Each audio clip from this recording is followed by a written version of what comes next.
ॐ अज्ञानतिमिरान्धस्य ज्ञानाञ्जनशलाकया चक्षुरुन्मिलितं येन तस्मै श्रीगुरवे नमः।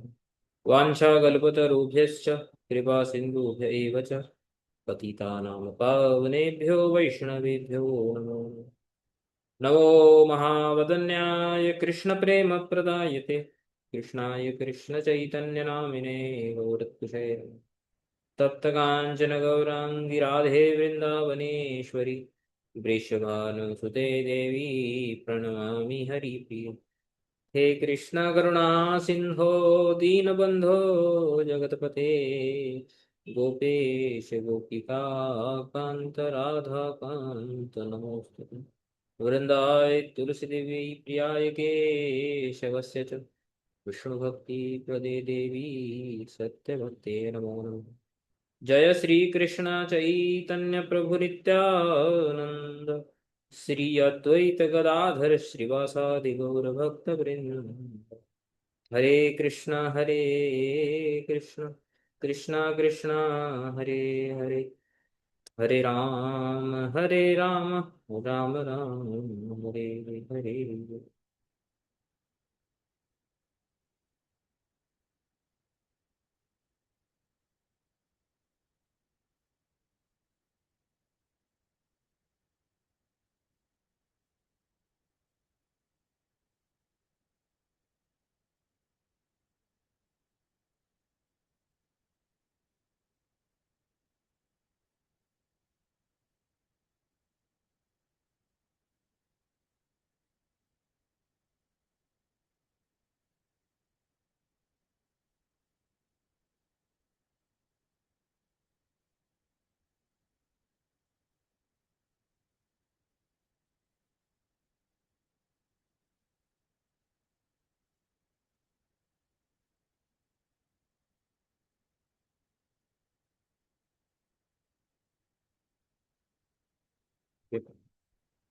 तो लास्ट टाइम जो हमने पढ़ा था उसको वीकली रिवाइज करते हुए आगे बढ़ते। तो श्री परीक्षित महाराज ने प्रश्न पूछा था कि इस संसार में जो जीव हैं वो कैसे, जो पिछले स्कंद के अंतिम पाठ में आपने नरकों का वर्णन जो किया, वो कैसे एक सुगम रूप से, आसान रूप से इनसे बच सकते हैं। यानी कि दूसरे शब्दों में बोले तो उनके पाप कैसे मुक्त हो सकते हैं। तब बहुत कुछ वर्णन करने के बाद श्री सुखदेव गोस्वामी ने केचित केवलया भक्त्या वासुदेव परायणः अगम धुन्वन्ति कात्स्नेन निहारम एव भास्कर, इस श्लोक का आविर्भाव किया। और इस श्लोक में भक्ति को ही सबसे सर्वश्रेष्ठ साधन बताया है, जिससे कि पापों का न केवल अ, नाश हो सकता है बल्कि कात्स्नेन यानी संपूर्ण रूप से नाश हो सकता है। यानी पाप करने की वृत्ति का भी केवल मात्र भक्ति से ही नाश हो सकता है। और उसी को उन्होंने आगे अ, और इलेबोरेट करते हुए और विस्तार करते हुए आगे बताया, जो हमने पिछली बार पढ़ा था। न तथा ह्यगवान् राजन् पूयेत तप आदिभिः यथा कृष्णार्पितः प्राणस् तत्पुरुषनिषेवया। जिस प्रकार कृष्ण अर्पित प्राण है, ऐसे जिस व्यक्ति के कृष्ण अर्पित प्राण हो, यानी भगवत अर्पित प्राण यानी भगवत भक्त हो, जिस प्रकार वो अघ यानी पापों का भक्ति जिस प्रकार पापों से पूजित शुद्ध कर सकती है, तप आदि इत्यादि जो दूसरे दूसरे जो साधन बताए थे वो वैसे नहीं कर सकते। और कृष्ण अर्पित प्राण कैसे हो सकते हैं? तत्पुरुष निषेवय, तत्पुरुष यानी भगवत भक्त की सेवा करने से, भगवत भक्त की शरण लेने से श्री कृष्ण अर्पित प्राण जो है इस दशा को जीव प्राप्त कर सकता है। सदरीचीनो ह्यम अयम लोके पंथाक्षे मकुतो भय सुशीला साधवो यत्र नारायण परायण। हे परीक्षित, इस श्लोक में ये जो पंथा है, अयम पंथा, अयम पंथा यानी भक्ति पंथा, भक्ति मार्ग जो है, ये कैसा है? सदृचीन, हाँ, समीचीन, हाँ, बेस्ट है। क्यों? यतो ही क्षेम अकुतो भय, इससे ही क्षेम होता है, यानी इससे ही मंगल होता है, और इसमें कोई भय नहीं है। भक्ति के पथ पर कोई भय नहीं, कोई डर नहीं।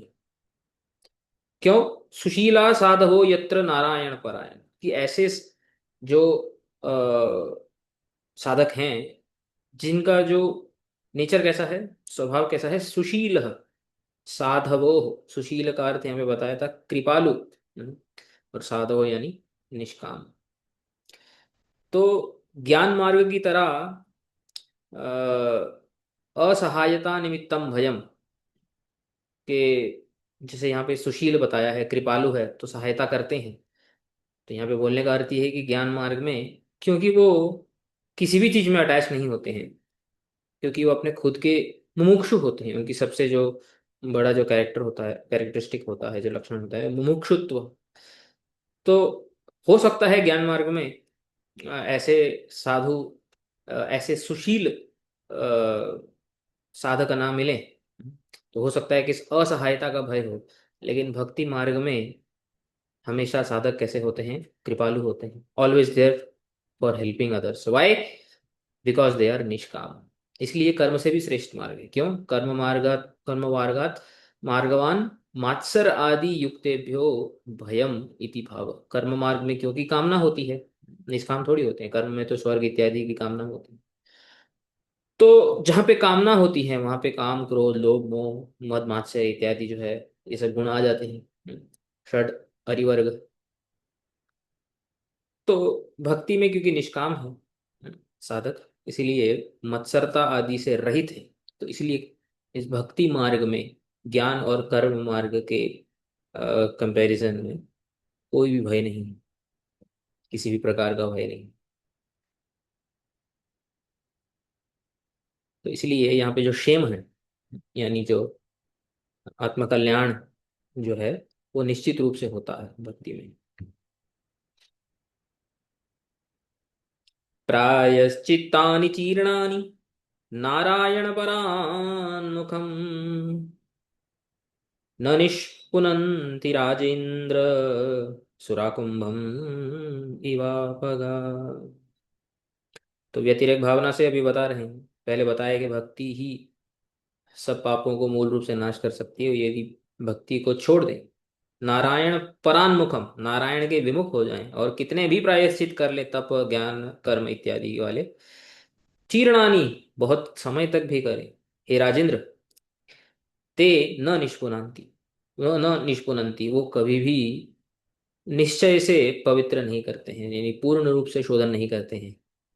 वो कैसे हैं? सुरा कुंभम इव आपगा, ये ऐसा ही है कि सुर के किसी घट को, जिसमें पहले मदिरा इत्यादि पान किया गया है, ऐसे किसी घट को गंगा इत्यादि के जल से धो दिया जाए और ऐसा समझ लिया जाए कि वो पवित्र हो गया, ऐसा नहीं है। क्योंकि लास्ट टाइम भी बताया था, उसमें जो उसकी जो सुगंध है, जो दुर्गंध है, वो फिर भी नहीं जाती है। तो इसी प्रकार वो किसी प्रयोग का भी नहीं होता है। इसी प्रकार ऐसा साधक जो भगवत विमुख हो, कितने भी प्रायश्चित कर ले, थोड़ा बहुत पाप नष्ट हो सकते हैं, नो डाउट, बट पूर्ण रूप से निष्पुनंती, निश्चितम पुनंती, न पुनंती, न निष्पुनंती, न निश्चितम पुनंती, निश्चित रूप से यानी पूर्ण रूप से पवित्र नहीं होगा, ऐसा हमें जानना चाहिए। और भक्ति में, भक्ति से पाप नष्ट हो सकते हैं, इसका मतलब ये नहीं है कि बहुत ज्यादा भक्ति को करनी पड़ेगी, तो केवल उसी से ही पाप नष्ट होंगे। नहीं, पाप नष्ट करने के लिए तो थोड़ी भक्ति ही बहुत है। तो उसको स्थापित करने के लिए फिर ये श्लोक पढ़ते हैं, जो हमने पिछली बार पढ़ा था, जो अंतिम श्लोक था पिछली बार का। सकृन्मनः कृष्ण पदारविन्दयोर्निवेशितं तद्गुणरागियैरिह न ते यमं पाशभृतश्च तद्भटान् स्वप्ने पश्यन्ति हि जीर्ण निष्कृता।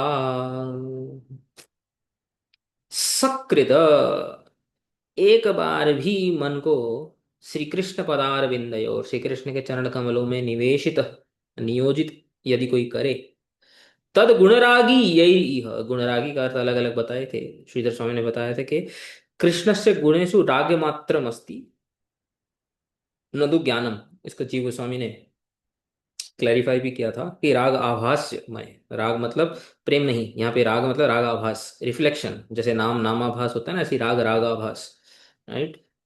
रागो अत्र रंजन मात्र लक्षण हो, रति आभास, रति नहीं आभास है, सकृत शब्द प्रयोगात, क्योंकि सकृत बताए, क्योंकि उनका क्या कारण है कि राग आभास ही हो सकता है, इसलिए कोई एक बार लेकर के फिर स्टॉप हो जाएगा या रुक जाएगा या हर समय नहीं लेगा, क्योंकि यदि एक्चुअल राग हो तो सकृत होगा ही नहीं, दैट इज इम्पॉसिबल।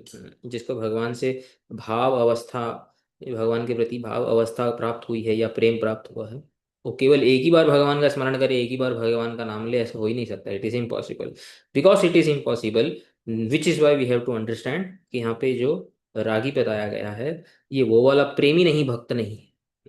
यानी कि प्रेमी भक्त छोड़ो, जिसका राग आभास भी हो, वो भी एक बार भी यदि भगवान का नाम ले, वैसा व्यक्ति स्वप्न में भी, जो यम के जो पाशभृत यानी जो सेवक हैं, तद्भटान इत्यादि, उनको पाशधारिणी यानी कि हमारे पापों की सजा देने वाला जो रसी जिसको धारण करते हैं, ऐसे यमराज या तद्भटान उनके सेवकों को स्वप्न में भी कभी नहीं दर्शन करता है। क्यों? यतो ही चीर्ण निष्कृता, क्योंकि वो यही व्यक्ति है जो एक्चुअली पूर्ण रूप से पापों से मुक्त हो चुका है, क्योंकि इसने भगवान का ही शरण एटलीस्ट एक बार ली है। तो इस प्रकार से बहुत ही सिस्टमैटिकली श्री सुखदेव गोस्वामी ने भक्ति का जो श्रेष्ठत्व है, भक्ति की जो महिमा है अन्य अन्य पंथों से, उसको यहाँ पे स्थापित किया है। और ये एक चीज हमें नोट करनी चाहिए कि किस प्रकार श्रीधर स्वामी जो है सुखदेव गोस्वामी के भावों को बहुत अच्छे से एक्सप्लेन करते हुए, उन्होंने भी भक्ति को कई कई जगहों में श्रेष्ठ जो है, मतलब ऐसे नहीं कि एक दो जगहों में, कई सारी जगहों में उन्होंने भक्ति की श्रेष्ठत्व को इवन डायरेक्टली ज्ञान इत्यादि के साथ कंपेयर करते हुए उन्होंने भी स्थापित किया है। हाँ, कई कई जगह पे वो मोक्ष की और क्या बोलते हैं ब्रह्म इत्यादि में, ब्रह्म सायुज्य इत्यादि की बात वो करते हैं, जैसे हमने पहले भी पढ़ा था। लेकिन बहुत सारी जगहों में वो भक्ति को भी एकदम ओपनली जो है ज्ञान से कंपेयर करते हैं, न तो ज्ञानम यस्य तन्मनः, सॉरी ये वो वाला ज्ञान नहीं है, बट ऊपर कई ऐसे श्लोकों में ज्ञान मार्ग से डायरेक्ट कंपेयर करते हुए उन्होंने भक्ति की श्रेष्ठत्वता को स्थापित किया है। हम्म, ठीक है, यहाँ तक समझ में आ रहा है। हाँ। हम्म, तो अब हम आगे बढ़ने से पहले एक रिलेटेड एक टॉपिक पढ़ते हैं, थोड़ा डाइग्रेस होके। तो यहाँ पे पढ़ा था ना, सदरिचीनो ही अयम लोके पंथा क्षेमो अकुतो भय। भक्ति के मार्ग सदरिचीन यानी समीचीन है, बेस्ट है, और इसमें किसी भी प्रकार का भय नहीं। तो इसी बात को भागवत में और भी कई जगह पे स्थापित किया हुआ है। एक बहुत ही फेमस जगह है भागवत के 11वें स्कंद के दूसरे अध्याय में। ये जो 11वां स्कंद में महाराज निमि और नवयोगेंद्र उनका आपस में संवाद होता है। बहुत ही अच्छा संवाद है, पिछले आगे मतलब शुरुआत के कुछ 6-7 अध्यायों में। उसके बाद फिर 11वें स्कंद में उद्धव गीता यानी उद्धव और भगवान का संवाद होता है पूरे एंड तक 11वें स्कंद के। तो ये 11वां स्कंद बहुत ही फिलोसॉफिकल है, बहुत ही इंटरेस्टिंग है भागवत का। तो इसमें एक जगह पे कुछ कुछ श्लोक आते हैं यहाँ पे। तो विदेही विदेह यानी कि महाराज निमि वो पूछते हैं, मन्ये भगवतः साक्षात् पार्षदान् यो मधुद्विषः विष्णोर्भूतानि लोकानां पावनाय चरन्ति।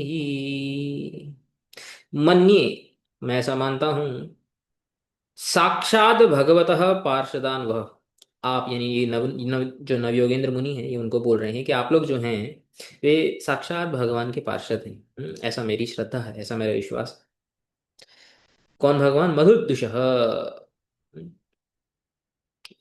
मधुआरी, हम्म, मधु के दुश्मन, मधुसूदन।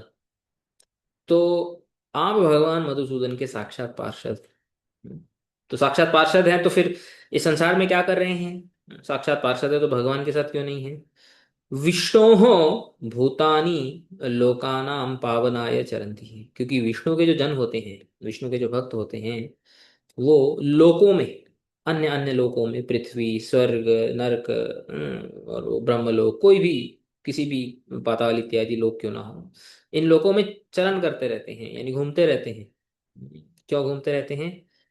लोकानाम पावनाय, उस लोक के जीवात्माओं को पावन करने के लिए, पवित्र करने के लिए चरण, क्योंकि वे ही एकमात्र हमारा एक आश्रय होते हैं। तो इस प्रकार से जो है ये अ, उनकी महिमा का गान करते हैं। फिर आगे एक प्रश्न पूछते हैं। दुर्लभो मानुषो देहो देहिनां क्षणभंगुरः तत्रापि दुर्लभम मन्ये वैकुंठ प्रिय दर्शनम। और भी यहाँ पे महिमा का गान करते हैं, बोलते हैं दुर्लभो, बहुत ही फेमस वर्ष है भागवत का।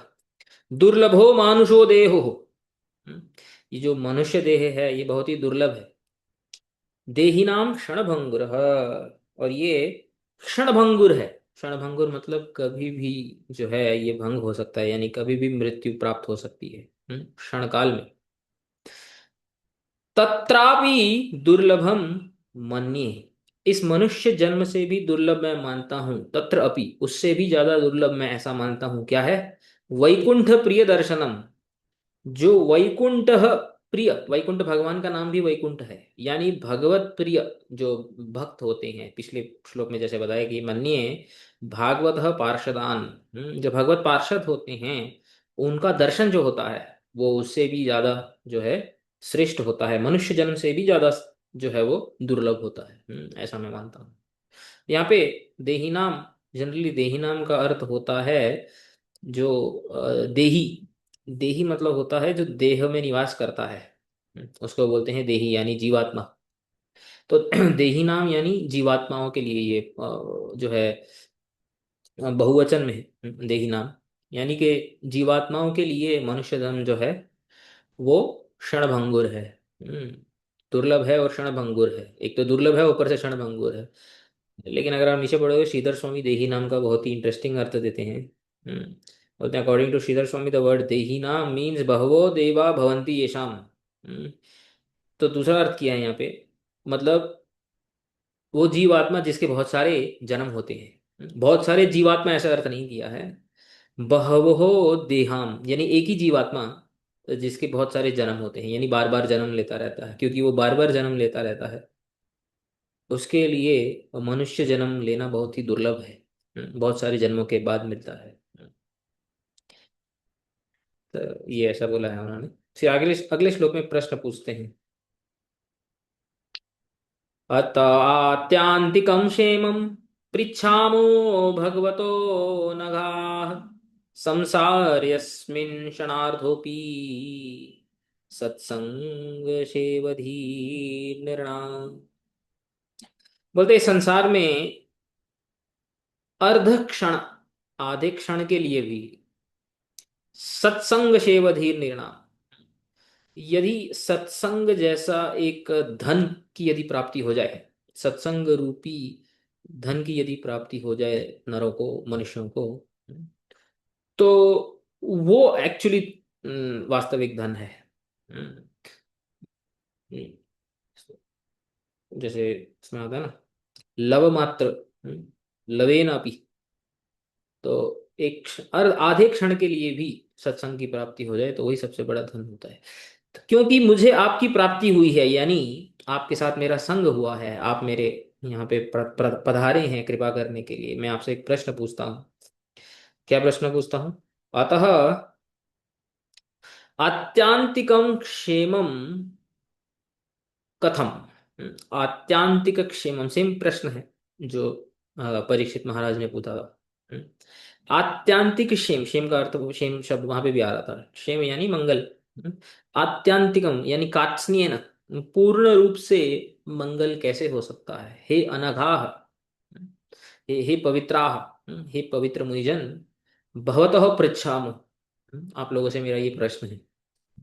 मैं आप लोगों से पूछता हूँ कि जीवात्मा का पूर्ण रूप से मंगल कैसे हो सकता है, इसके बारे में कुछ बताइए। तो बहुत रिलेटेड एक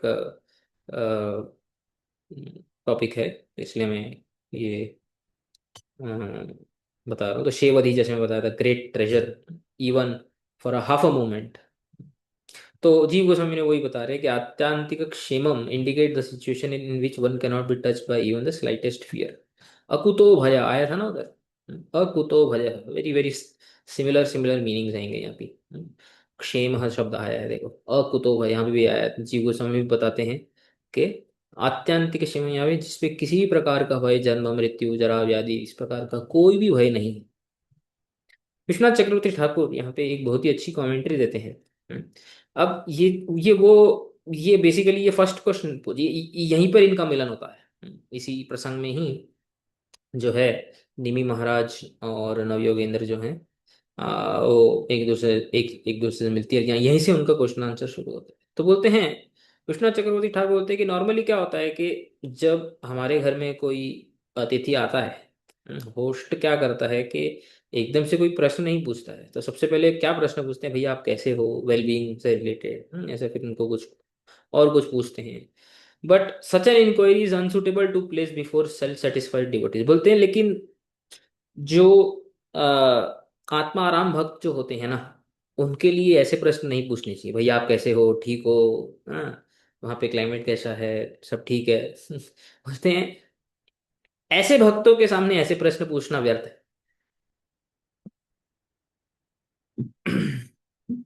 क्यों पूछना व्यर्थ है? बोलते हैं because they are themselves the bestowers of wellbeing. उनके होने से दिशाएं पवित्र हो जाती हैं। तो फिर वो खुद अच्छे क्यों नहीं होंगे? जिनसे दूसरों का मंगल पॉसिबल है, उनके मंगल पूछने की क्या आवश्यकता है? ये भाव है। फिर बोलते हैं, according to Shri Vishwanath Chakravarti Thakur, the king knew that it would be useless to ask the sages about their business affairs, since only the pure devotees of the since the only business of the pure devotees of the Lord is the achievement of the supreme goal of life. तो जो राजा निमि हैं वे जानते हैं कि आप कैसे हो, क्या कर रहे हो, कहाँ से आए हो, क्या खाओगे, ये सब जो है प्रश्न जो है उनका टाइम वेस्ट होता है। यानी जो इस प्रकार से उत्तम कैटेगरी के जो भक्त होते हैं, उनके साथ जैसे ही गए वैसे ही भगवत कथा आरंभ कर देनी चाहिए। इस प्रकार का जो है ऐसे बता रहे हैं विश्वनाथ चक्रवर्ती ठाकुर। भी और कुछ बोलते हैं यहाँ पे। हम्म, फिर जब उत्तर देना वो प्रारंभ करते हैं, आगे थोड़ा मैं फॉरवर्ड आ गया, तब वे बताते हैं जो हमारे टॉपिक से रिलेटेड है। ये वै भगवता प्रोक्ता उपाया ह्यात्मलब्ध ये, अंजः पुंसाम अविदुषाम विद्धि भागवतां हितां। बोलते हैं, आपने प्रश्न किया कि सबसे जो आसानी से, जो सबसे परम मंगल है जीवात्माओं का, वो कैसे हो सकता है? बोलते हैं, ऐसे हो सकता है, भगवता प्रोक्ता भागवत धर्म। ये जो भागवत धर्म है, ऑब्वियसली जो श्रीमद् भागवत में बताया गया है, ये डायरेक्ट भगवान के द्वारा बताया गया है। व्यासदेव की समाधि में जो भागवत इत्यादि का जो ज्ञान है वो प्रस्फुटित हुआ था, लेकिन ये आता भगवान से है डायरेक्ट। ये बोलते हैं, ये भगवत भगवान के द्वारा बताया गया ये जो भागवत धर्म है।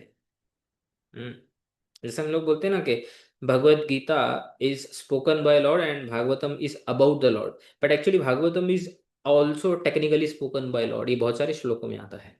ये डायरेक्ट भगवान के द्वारा दिया गया ग्रंथ है। व्यासदेव तो माध्यम है, वो खुद बोलते हैं, उनको समाधि में ये नॉलेज रिवील हुआ। तो ये वही भगवता प्रोक्ता भागवत धर्म, ये जो उपाय है भागवत धर्म का ही आत्मलब्ध है, जो इसको स्वीकार करता है। हम्म, ऐसा व्यक्ति, हम्म, अविदुषाम यानी के विद्वान न होते हुए भी, अंजह, अंजह यानी बड़ी आसानी से, हम्म, सर्टनली जो है आत्मलब्ध ही, यानी कि इस संसार से पार हो सकता है और अपने मंगल को प्राप्त कर सकता है। हम्म। तो भक्ति बेसिकली भागवत धर्म यानी भक्ति। तो यहाँ पे श्रीधर स्वामी बताते हैं कि that one can knowledge that one can one bring that can bring one directly in contact with the supreme personality of Godhead is called अति रहस्यम। बोलते हैं ये आसान है, हम्म, लेकिन ये बहुत रेयर भी है, रहस्यमय भी है। मोस्ट कॉन्फिडेंशियल अति रहस्यत्वात् स्वमुखेन एव भगवता अविदुषम अपि पुंसाम अंजः सुखेन एव आत्मलब्ध। ये मतलब अति रहस्यत्वात् है, बहुत ही रेयर है, और भगवान के खुद के मुख से बताया गया है। तो इसलिए जो अविदुष यानी कि जो मूर्ख व्यक्ति भी होता है, ऐसा व्यक्ति भी अंज यानी सुखेन एव आसानी से आत्मलब्ध है, अपने मंगल को प्राप्त कर सकता है। तो ये बताते हैं यहाँ पे। फिर इसके आगे बताते हैं, यानास्थाय नरो राजन न प्रमाद्येत कर्हिचित् धावन्निमील्य वा नेत्रे न स्खलिन पतेदिह।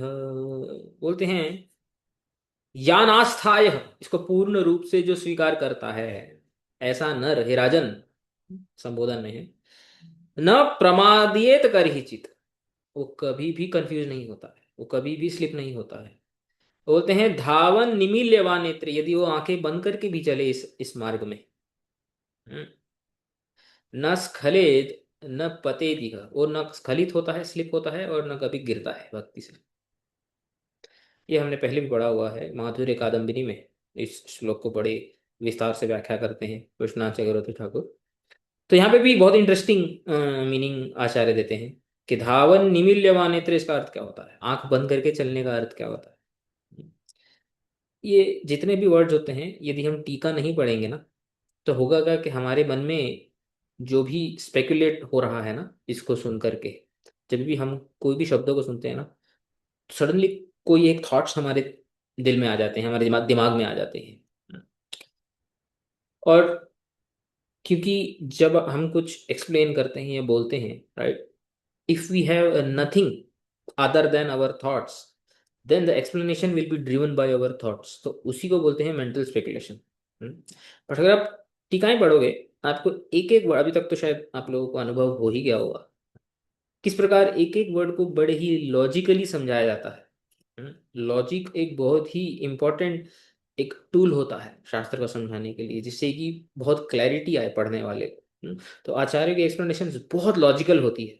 हम्म, तो इसलिए यहाँ पे बताते हैं कि पिछले श्लोक में श्रीधर स्वामी की टीका में यहाँ पे बताते हैं अंजः पदेन उत्तम सुकरत्वम विवृणोति। पिछले श्लोक में बताया था ना, अंजः सुखेन, आसानी से एक अविद्वान व्यक्ति भी पार हो सकता है। तो उसी को, कि ये भक्ति जो है ये सुकर है, इजी है, सुखकर है, उसी को बताने के लिए उसका विवरण कर रहे हैं, उसको इलेबोरेट कर रहे हैं इस श्लोक में। जो पिछले श्लोक में बोला था उसको इस श्लोक में इलेबोरेट कर रहे हैं। तो बोलते हैं भगवत गीता में जैसे बताया है, प्रत्यक्षम अवगमम धर्म्यम सुसुखम कर तुम अव्यय। ये सुसुख है, very easy, even at the stage of doing, not only after the stage of being सिद्ध, साधक अवस्था में भी ये सुखमय होता है। तो नीचे बताते हैं कि धावन निमील्यवा नेत्रे, इसका अर्थ क्या होता है। श्रीधर स्वामी स्टेट्स निमील्य नेत्रे धावन अपि इह एषु भागवत धर्मेषु न स्खलित। निमीलनम नाम अज्ञानम यथा आहु श्रुति स्मृति उभे नेत्रे विप्राणाम परिकीर्तिते एकेन विकलः काणो द्वाभ्याम अंध परिकीर्तितः। वो क्या बोलते हैं देखो, इस श्लोक में निमीलनम का क्या अर्थ, निमीलनम यानी आंखें बंद कर देना। तो बोलते हैं निमीलनम अत्र अज्ञानम, यानी कि इग्नोरेंस। किस चीज का इग्नोरेंस? बोलते हैं श्रुति स्मृति उभय नेत्रे विप्राणाम परिकीर्तित। विप्रों के लिए, ब्राह्मणों के लिए श्रुति और स्मृति, श्रुति यानी वेद, स्मृति इत्यादि यानी पुराण इतिहास इत्यादि शास्त्र होते हैं, इनको स्मृति शास्त्र बोलते हैं। तो ये जो दो प्रकार के शास्त्र हैं, श्रुति और स्मृति शास्त्र, ये ब्राह्मणों के लिए दो नेत्र होते हैं। These are the two eyes of the twice born, जो द्विज होते हैं, परिकीर्तिता ऐसे बोला जाता है। एकेन विकल हो काण, यदि उसको एक भी नहीं आता हो तो उसको काणा बोलेंगे। यदि किसी को जो श्रुति में एक्सपर्ट है और अगर स्मृति में एक्सपर्ट नहीं है तो उसको काणा बोला जाता है। और यदि स्मृति में एक्सपर्ट है बट श्रुति में एक्सपर्ट नहीं है तो उसको भी काणा बोला जाता है। और अगर दोनों ही नहीं आते हो तो द्वाभ्याम अंधा परिकीर्तित, तो दोनों भी अगर नहीं है तो उसको अंधा बोला जाता है। क्योंकि दोनों आंखें हैं ना, एक आंखें नहीं तो उसको काणा बोलते हैं, और दोनों ही आंखें नहीं तो उसको अंधा बोलते हैं। तो इस प्रकार से श्रुति और स्मृति दोनों नेत्र। तो निमीलिनम का अर्थ यहाँ पे बताते हैं कि श्रुति स्मृति के ज्ञान से अज्ञ, यानी कि श्रुति और स्मृति का ज्ञान न होना। बट अभी देखो आगे क्या बोलते हैं। Closing one's eyes refer to being ignorant of the Vedic literature. Shruti Smriti are the two eyes of the brahmana, उसको ट्रांसलेट कर रहे हैं यहाँ पे। तो ये भगवत गीता में भी भगवान बोलते हैं कि even if a devotee is lacking in Vedic knowledge, the Lord personally enlightens him from within the heart. ये सब बोल रहे हैं, एग्जाम्पल दे रहे हैं। बोलते हैं अब देखो इसके आगे नीचे बहुत अच्छा टीका देते हैं। इसका मतलब क्या है? श्रुति स्मृति के ज्ञान में ज्ञान से जो है विद्वत न होना। बोलते हैं yet this facility given by the Lord can not justify unauthorised concoctions put forward about the process of devotional service in the name of spontaneous devotion. बोलते हैं श्रुति स्मृति का ज्ञान यदि नहीं है, तो भी भक्त, एक एक जीव, एक साधक किस प्रकार जो है भगवान को प्राप्त कर सकता है? वो तभी ही पॉसिबल है जब ऐसा व्यक्ति जिसको खुद को ज्ञान नहीं है, वो किसी ऐसे व्यक्ति को शरणागत हो, या ऐसे व्यक्ति के प्रति सरेंडर्ड हो, कि जिसको श्रुति और स्मृति का अच्छे से ज्ञान है, और अगर उसकी बात 100% सुने, तभी ही व्यक्ति जो है इस केस के लिए वैलिड है। तो ये देखो, does not take advantage of the literatures और of a spiritual master.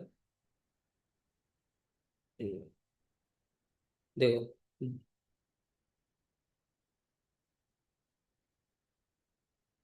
sincere devotee engaged in Krishna consciousness cannot be without knowledge. Hmm.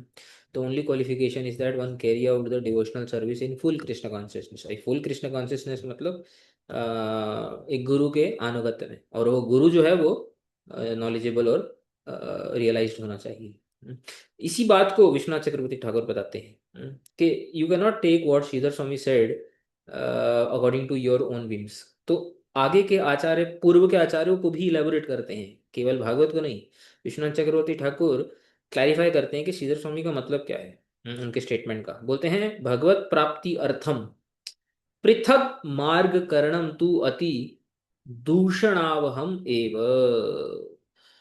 बोलते हैं कि भगवत प्राप्ति के लिए अलग से कोई पंथा बनाना, अलग से मतलब जो शास्त्रों के विरुद्ध हो, जो शास्त्रों से सपोर्ट ना हो, ऐसा करना कारणम तो अति दूषणावहम, अति दूषित, अति दूषण है मतलब कि इट इज डिस्टरबेंस बेसिकली।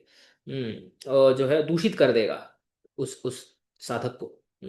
तो जो श्रीधर स्वामी ने बताया उसका मतलब ये नहीं है कि that we start concocting our own ideas which are different from or in opposition to Shruti and Smriti. That is not the meaning here. तो उसको कोट, अब इस बात को स्थापित करने के लिए कोट भी करते हैं। श्रुति स्मृति पुराणादि पंचरात्र विधिम बिना एकांत ऐकांतिकी हरेर भक्ति उत्पातायैव कल्पते।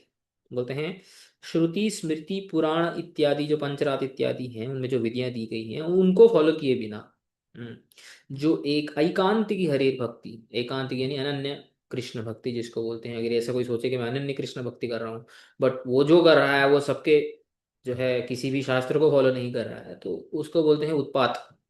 उत्पात means it is a disturbance in the society, ऐसा हमें समझना चाहिए।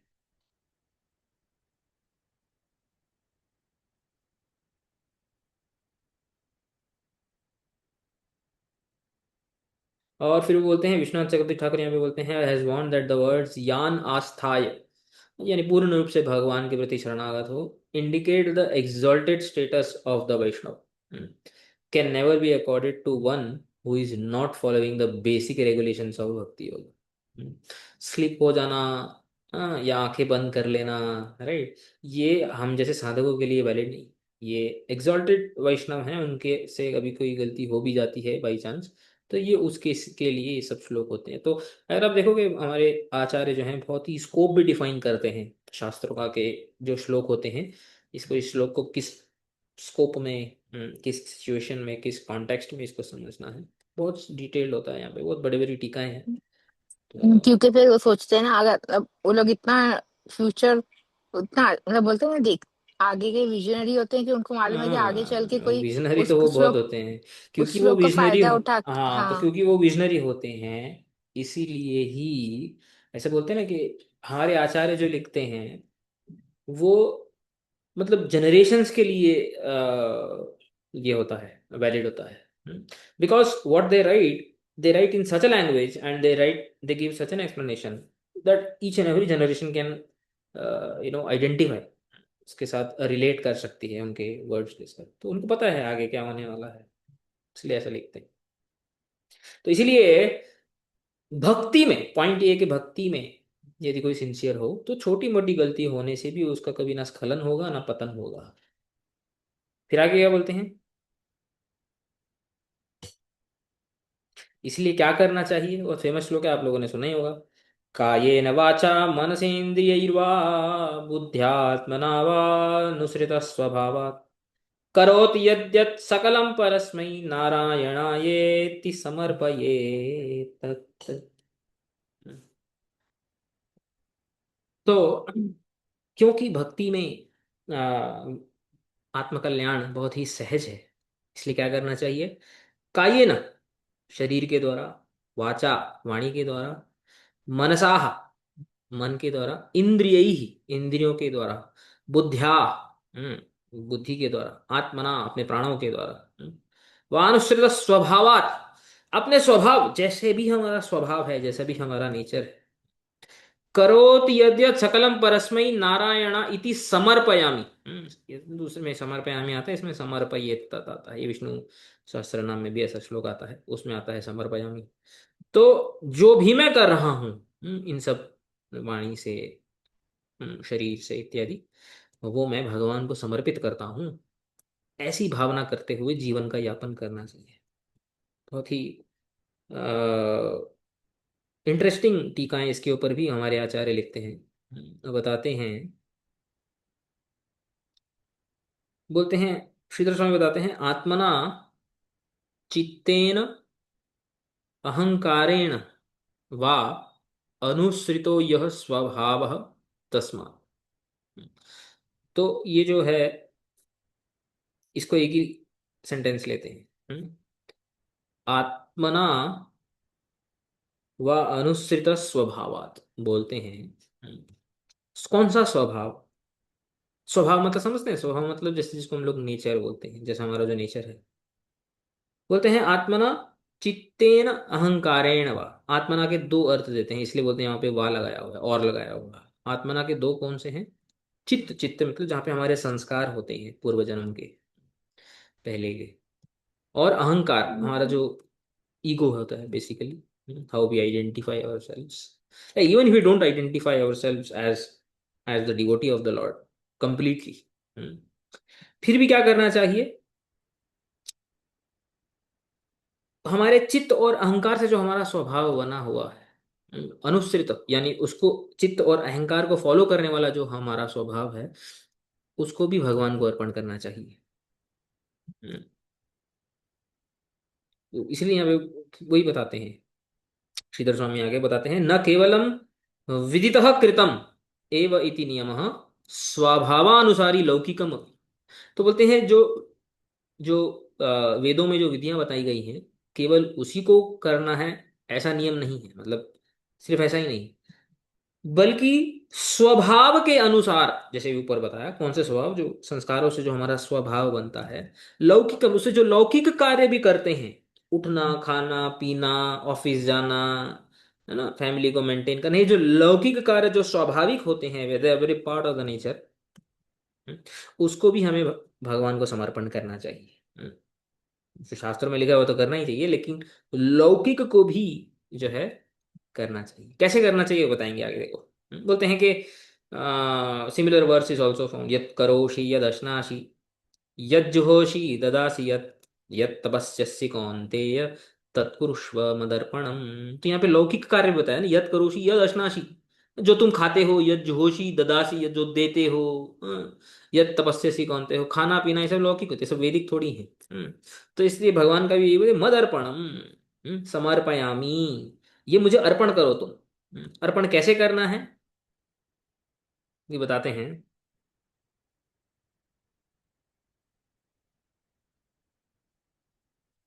है बताते, while working everyone should meditate on the supreme personality of godhead, thinking यत सकलम परस्मै नारायणाय। मैं जो भी कर रहा हूँ भगवान नारायण को समर्पित कर रहा हूँ। कैसे करना है अभी वो भी आगे बताएंगे। देखो, जीव गोस्वामी एक इंटरेस्टिंग पॉइंट यहाँ पे बताते हैं, कामीनाम तु सर्वथा एव न दुष्कर्म अर्पणम। बोलते हैं कि जो दुष्कर्म होते हैं उनको अर्पण नहीं कर सकते। ऐसा नहीं है कि अगर मैं सिगरेट पी रहा हूँ, या गलत काम कर रहा हूँ, तो वो भी मैं भगवान को अर्पण करता हूँ। तो देखो कैसे एक एक आचार्य, हर एक चीज में कैसे कंडीशंस रखते हैं। तो पूर्व जो श्लोक पढ़ रहे हैं या जो पूर्वाचार्यों की जो टीकाएं हैं, उसको भी कैसे वो एक स्कोप देते हैं, एक कॉन्टेक्स्ट देते हैं। हम्म, ताकि कितना भी होशियार व्यक्ति आकर के कुछ भी गलती नहीं निकाल सकते यहाँ से। हर एक चीज को ब्लॉक करते हैं, कोई भी गलत थॉट को, कोई भी गलत लॉजिकल इंटरप्रिटेशन को वो ब्लॉक करते हैं यहाँ पे। तो उसने दुष्कर्मों को भगवान को अर्पण नहीं कर सकते ना, गैम्बलिंग वगैरह ये वो जो होते हैं, इसको नहीं कर सकते हैं। तो बोलते हैं Vishwanath Chakravarti Thakur gives a very nice description कि हमें कैसे भगवान को अपने लौकिक कर्म जो हैं वो कैसे अर्पण करने चाहिए। अर्पण करने का अर्थ क्या होता है यहाँ पे बड़े ध्यान से हम लोग को सुनना चाहिए। बोलते हैं कि जो सामान्य जो विषयी व्यक्ति होता है, वो क्या करता है कि सुबह उठेगा, बाथरूम वगैरह जाएगा, ब्रश इत्यादि करेगा, नहाएगा धोएगा, दोस्तों से मिलेगा, परिवार से मिलेगा, बिजनेस करेगा इत्यादि, बहुत सारे कर्म करेगा वो। और जो इस प्रकार का जो विषय व्यक्ति होता है वो अपने खुद के लिए करता है। एक सेकंड, जस्ट एक मिनट।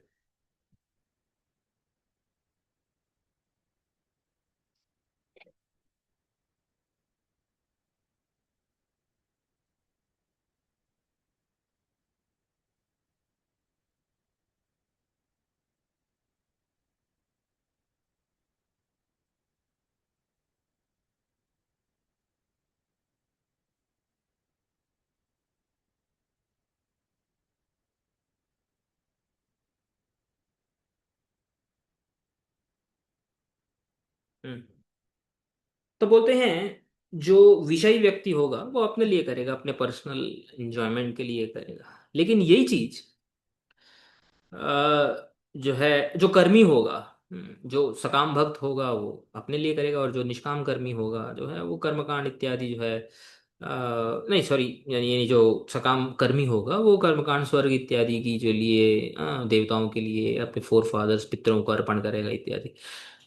लेकिन जो भक्त होगा should similarly perform all his daily activities for the pleasure of the Lord. भगवान की संतुष्टि के लिए उसको सब कुछ करना चाहिए। In this way everything we do throughout the day will become the anga of bhakti. तो पॉइंट यहाँ पे ये बोल रहे हैं कि अगर भक्त का जो आइडेंटिटी है, it everything boils down to consciousness. ये जो शब्द है कॉन्शियसनेस, ये बहुत ही ज्यादा इंपॉर्टेंट वर्ड है। यानी कि अगर एक साधक की कॉन्शियसनेस ये है कि मेरे जीवन में मुख्य जो जो प्रापणीय, जो प्रयोजनीय जो वस्तु है वो भगवत प्रेम है, भक्ति है, तो वो जो भी करता है थ्रू आउट द डे वो भक्ति का अंग हो जाता है। बट अगर अन्य अभिलाषाएं हैं,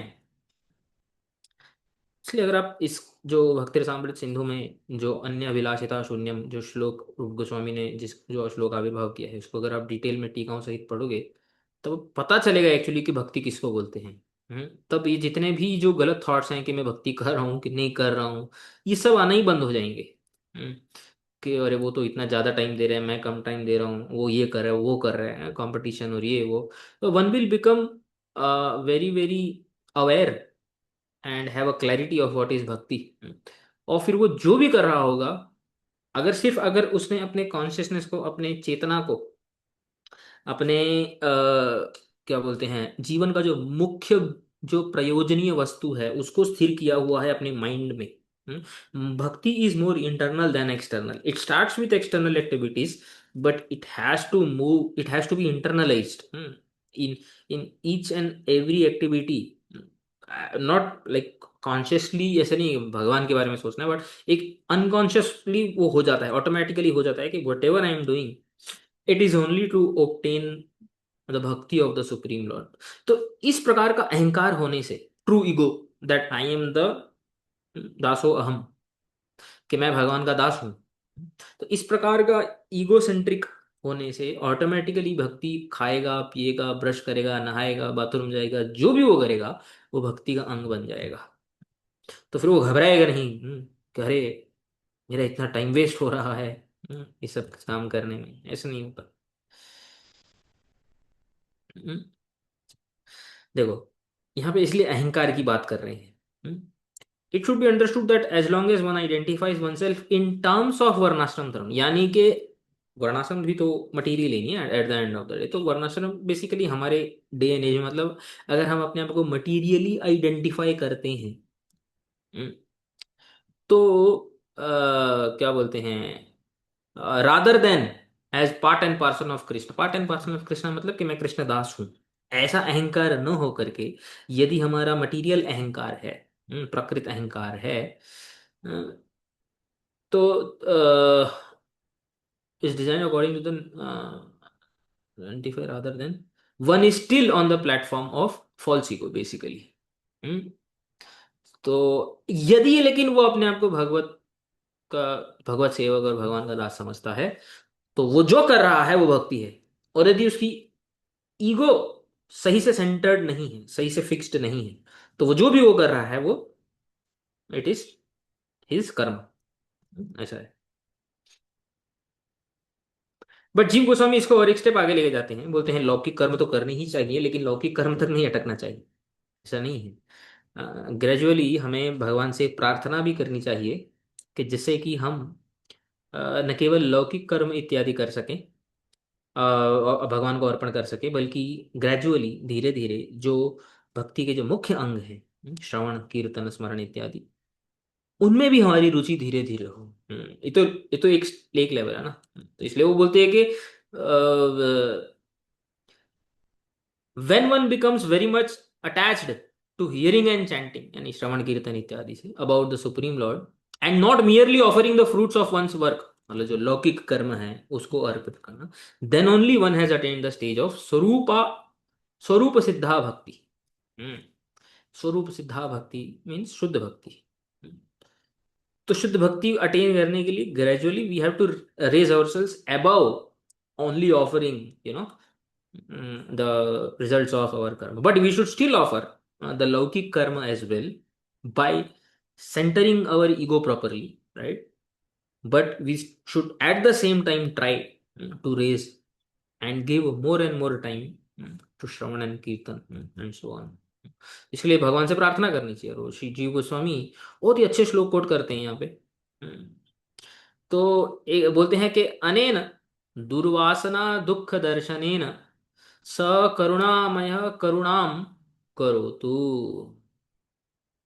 वो बोलते हैं कि दुर्वासना दुख दर्शनेन, मेरे जैसे दुखी व्यक्ति दुर्वासनाओं से, दुष्ट जो वासना यानी संस्कारों से दुखी मेरे जैसे जो व्यक्ति है, मुझे देखकर भगवान जो करुणामय है मेरे ऊपर करुणा करें। हे प्रभु आप मेरे ऊपर करुणा कीजिए। क्या करुणा कीजिए? आगे बताते हैं। या प्रीतिर विवेकानाम विषयेषु अनपायिनी, त्वाम अनुस्मरतः सामे हृदयानापसर्पतु। बोलते हैं या प्रीतिर अविवेकानाम, जो अविवेक होते हैं, जो भगवत अर्पण जिनका नहीं हुआ होता है, ऐसे व्यक्ति जिस प्रकार से उनकी विषयों के प्रति, विषयेषु प्रीति ही अनपायिनी, विषयों की प्रति उनकी जो आसक्ति होती है वो क्या बोलते हैं, अनपायिनी होती है, मतलब कंटिन्यूअस होती है, उसमें कोई ऑब्स्ट्रक्शन नहीं होता है। सिमिलरली त्वाम अनुस्मरतः, आपका जो अनुस्मरण मेरे हृदय में हो, त्वाम अनुस्मरतः सामे हृदयान नापसर्पतु। और आपका जो अनु, अनु का एक मतलब होता है कॉन्टिन्यूअस, असकृत। हम्म, आपका जो असकृत स्मरण है वो मेरे हृदय में हो, और वो मेरे हृदय को कभी ना छोड़े, नापसर्पतु। और कैसी प्रार्थना करनी चाहिए? युवती नाम यथा यूनि, यूनां च युवतो यथा, मनोभिरमते तद्वन् मनो मे रमतां त्वयि। बोलते हैं युवती नाम यथा यूनि, युवती, युवतियां, यंग गर्ल्स। तो जिस प्रकार युवतियों का जो मन है, यूनि, यूनि का अर्थ होता है young boy, the way young girls are attracted to young boy, and यूनाम च युवतो यथा, यूनाम यानी young boys, and the way young boys are attracted to young girls. मनो अभिरमते, जिस प्रकार उनका मन जो है रमण करता है, लड़के का लड़की को देख के, लड़की का लड़कों को देख के, तद्वत मनो में रमताम, तो ऐसा ही मेरा प्रकार से जो मेरा मन है, आप में रमण करेगी प्रभु। इस प्रकार से मैं आपसे प्रार्थना करता हूँ। फिर और क्या बोलते हैं? मम सुकर्मणि दुष्कर्मणि च यद राग सामान्यम तद सर्वतो भावेन भगवत विषयम एव भवतु। बोलते हैं मेरे सुकर्म में, दुष्कर्मों में जो भी मेरा जो राग है, यानी अटैचमेंट है, वो सारा का सारा अटैचमेंट सर्वतो भावेन, सब प्रकार से भगवत विषयम एव भवतु, भगवान के विषयों में ही मेरा राग हो, ऐसी मेरी आपसे प्रार्थना है। तो बहुत ही अच्छा टीका है इस श्लोक के ऊपर जो है आचार्य ने दी हैं, और all of these are worth reading. और इसके आगे वाले श्लोक में वो बताते हैं, ये भी श्लोक सुना होगा आपने। भयम द्वितीय अभिनिवेशतः स्यात् ईशादपेतस्य विप्रयो स्मृति, तन्मायया तो बुध आभजेत्तम भक्त्यैकैषां गुरुदेवतात्मा। तो अकुतो भयम हम पढ़ रहे थे ना यहाँ पे, अकुतो भयम, कि भय जो है उस भक्ति के पंथा में नहीं होता है। तो भय कैसे आता है? द्वितीय अभिनिवेशतः, द्वितीय, द्वितीय का बहुत सारे अर्थ होते हैं, बट द्वितीय means something other, other than what? ईशाद द्वितीय, ईशाद यानी भगवान से जो अलग है, यानी कि प्रकृति, संसार, संसार में निवेश, जब निविष्ट होता है मन, भयम द्वितीय अभिनिवेशतः, जब संसार में मन निविष्ट होता है, अपेतस्य विपर्यो, और भगवान से अपेत हो जाता है, भगवान से विमुख हो जाता है, अस्मृति, तो व्यक्ति जो है ऐसी स्थिति में अज्ञान, जो है अज्ञान अवस्था में चला जाता है, और विपर्य, यानी कि जो सत नहीं है वो उसको सत लगने लगता है, और जो निरानंद है वो आनंद लगने लगता है। ऐसी स्थिति में भगवान की माया से होता है। कैसे होता है? तन माया, तो भगवान की माया से ये सब होता है। इससे ही भय आता है, यानी भगवान के विमुख होने से ही भय आता है। तो जो अविद्याग्रस्त जीव हो, जो क्या बोलते हैं, जो भगवान भगवान के विमुख हो, माया से भगवान की, तो यदि उसमें बुद्धि है, हम्म तो उसको क्या करना चाहिए? तम आ भजेत, भगवान का भजन करना चाहिए, भक्त्या, भक्त्या एकया ईशम बुध आ भजेत, एकमात्र भक्ति के द्वारा भगवान का भजन करना चाहिए। कैसे? गुरु देवता आत्मा, गुरु को ही देवता मानते हुए, और गुरु को ही आत्मा मानते हुए, गुरु को ही सर्वस्व मानते हुए, he is one and the sole protector, and atma means dear, it is more dear to me than my own atma. ऐसे गुरु के शब्दों को जो है फॉलो करते हुए, इसलिए गुरु की सिलेक्शन बहुत इंपॉर्टेंट होती है। जनरली हम इतना तो सुनते हैं कि किस प्रकार गुरु को शरणागत होना चाहिए, बट शास्त्रों में वो तो बोला ही है कि गुरु को तो 100% शरणागत होना चाहिए। बट गुरु के क्या क्वालिफिकेशन होने चाहिए, ये भी शास्त्रों में बोला गया है। बट अनफॉर्चुनेटली इस बात का कीर्तन ज़्यादा होता नहीं आज की डेट में। क्योंकि अगर वो उन चीज़ों के ऊपर डिस्कशन होगा, हाँ, तो जो सो कॉल्ड जो गुरु होते हैं तो एक्सपोज हो जाएंगे। तो इसलिए इस बातों को तो बोला जाता है, गुरु देवता आत्मा सब तो है, बट गुरु के जो क्वालिफिकेशंस होते हैं उस पर बहुत कम डिस्कशन होता है। But that is very very important, that we are very selective. और गुरु नॉट जस्ट दीक्षा गुरु की बात नहीं हो रही है, दीक्षा गुरु के साथ आजकल तो अनफॉर्चुनेटली ऐसा है कि हम टाइम स्पेंड ही नहीं करते हैं। But actually Guru means the one from whom we listen, the one from whom we get inspired और we get influenced। हाँ, गुरु उसको बोलते हैं जिससे हम इन्फ्लुएंस होते हैं, in simple terms, very very simple terms, चाहे हम समझे कि नहीं समझे।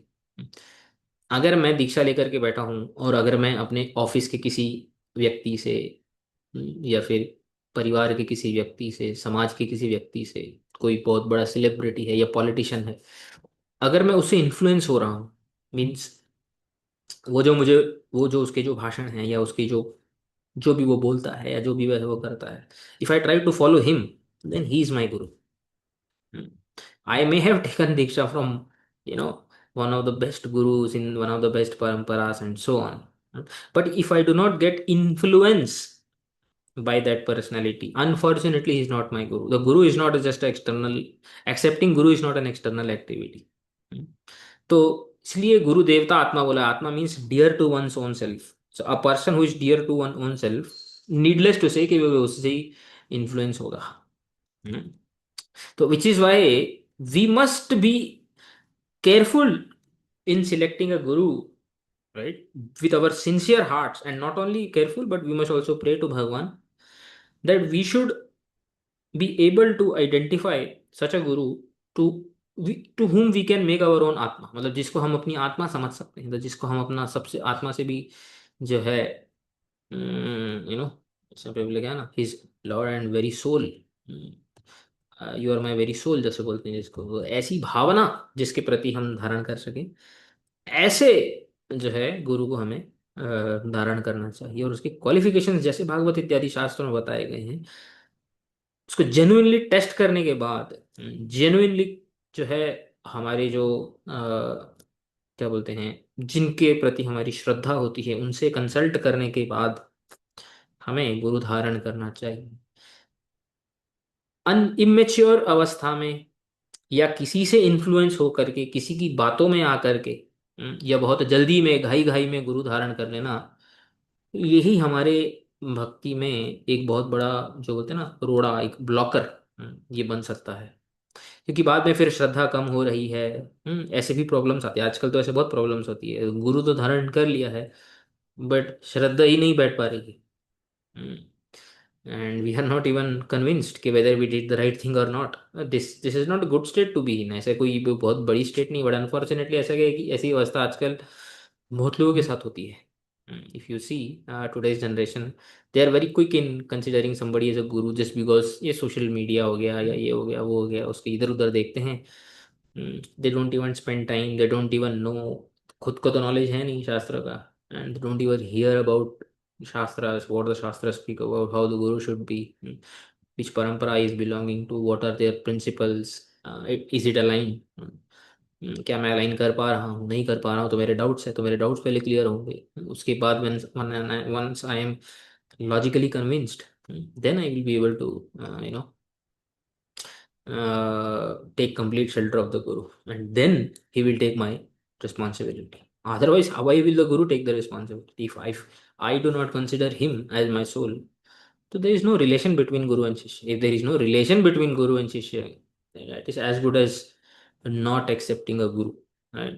तो ये सब चीजें होती हैं जो हमें बहुत ही सावधानी से डिसीजंस अपने जीवन में लेने चाहिए। और बहुत विचारपूर्ण होकर के इन सब चीज़ों को समझना चाहिए। ठीक है। तो आज के लिए हम